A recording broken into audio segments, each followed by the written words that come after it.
It's time to do another one of these Gaslands style builds. These are always a kick in the pants because they're kind of like no holds barred. You can do whatever you want with the car. So dragged out this little Hot Wheels Volkswagen Golf GTI. I've modified a couple of these, I think, so far. I haven't done videos on them, but this is the first Gasland style one I'm doing. So stripped the paint off this thing. And I'm not sure why I left the interior on it to do that little video clip to show it stripped, but I did. So I have the wheels off of it, going to pull the interior out of it. And then it's time to grab my bag of old model parts and do some kit bashing. 3D printed some stuff. I had some diamond plate that I had done. The one thing I knew for certain was that I wanted to put a flamethrower on this thing because every car is better with a flamethrower than without. So put a piece of diamond plate, cut it to size up on the top, put the flamethrower on it, put a couple tanks behind it, and went from there. And so started gluing things to it.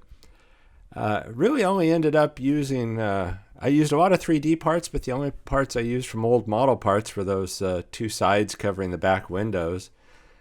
That is actually two pieces of one intake on a car. I couldn't, even though I put that stuff in the bleach that usually strips chrome off, those are some really old model parts, and they obviously don't chrome things now like they did then because that chrome was not coming off. So sanded it down a little bit and thought, what the heck, I'll go with it. So anyhow, got everything stuck to this thing that I wanted. Got the front and back grills on there, got a little side protection on the doors. I started to put bars across the windows, and then I decided, no, I want something like chain link. So I tried to find screen, couldn't find any screen that I was willing to sacrifice for the project.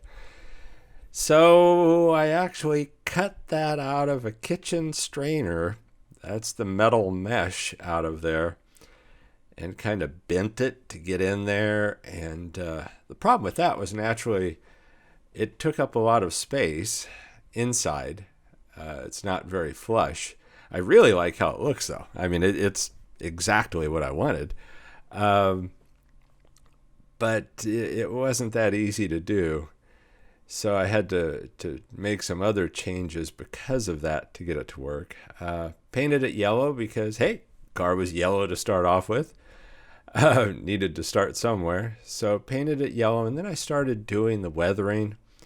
And what I did, I used lead belcher. I used Citadel paints. And so I basically hit it with Zenari Dust, I think is the name of it. Then used a lot of the oils. Used the Agras Earth Shade and Nuln Oil. Silver was lead belcher. Had to hack the heck out of the inside on the thing to get it to fit. And so basically I got the pieces the way I wanted them. And what I do is as I'm doing the weathering, I basically spray it with clear, flat, matte paint. And then add more weathering to it. And, keep repeating that until I get it to where I want it. So I got to the point where I basically had everything kind of the way I wanted it, pieced it together. The interior, obviously, I did have to just hack away at it to get it to fit. So I cut the sides off, left pretty much just the steering wheel. Excuse me. So once I had it put together, and you'll see that here I'm finally getting it all screwed together, I didn't want to have to make you endure all the multiple coats of weathering that I put on. Because it's just layer after layer, and flat coats in between seems to work best for me. And so here I have it together, but the flat coats then deaden some of the highlights that I want to stand out. So I bust out the Sharpie paint pens again, and I really like, here's the bronze and the gold. They also have a silver, and I'm not sure why I chose the particular ones I did for what I did, but I basically put bronze on bolts in the back and the straps on the tank and the bolts on top of the flamethrower. And I hit those again because I wanted them, even though everything's really weathered, I wanted those to pop. And so doing them again brought the shininess back to them that the flat coats of paint, of clear, took away. So did those, and there I am getting the bolts on top of the flamethrower. And then I wanted, I'm guessing you would call it the igniter on the flamethrower, the part that would shoot the sparks. I wanted that gold. I don't know why, but it seemed like a good color, and it would contrast with the bronze on the other bolts. And so here I am coating that again with the pins. And the pins are really convenient. Since it was already coated, probably 2 or 3 times already with bronze and gold at that point, the base colors were there. The base was there. So this just made it pop a little bit more. And that wrapped it up. Here's the finished product. As you can see, the difference in the shades there.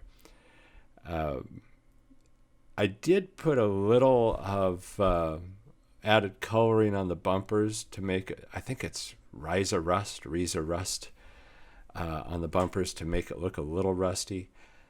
I still might add a little coloring. I'm not sure if I'll add rust to those blades on the wheels or if I'll add something blood colored. Who knows? Either one would probably be good. So there you can kind of see the gold on the igniter as opposed to the bronze on the straps on those tanks. And yeah, I had to put spikes on the back window because, hey, who knows who might come up behind it. That flamethrower is not designed to turn. It's not on a turret. You point the car in the direction you want the flames to go. So I hope you like this. If you do, like the video, subscribe to the channel. There's going to be more of these and more other vehicles in the future. I am doing the Paint It Pink challenge that's coming up on October 12th that Diecast Outcast is sponsoring. So, but there will be some cars before then that I'll be doing videos for too. So I hope you like this video, and thanks for watching.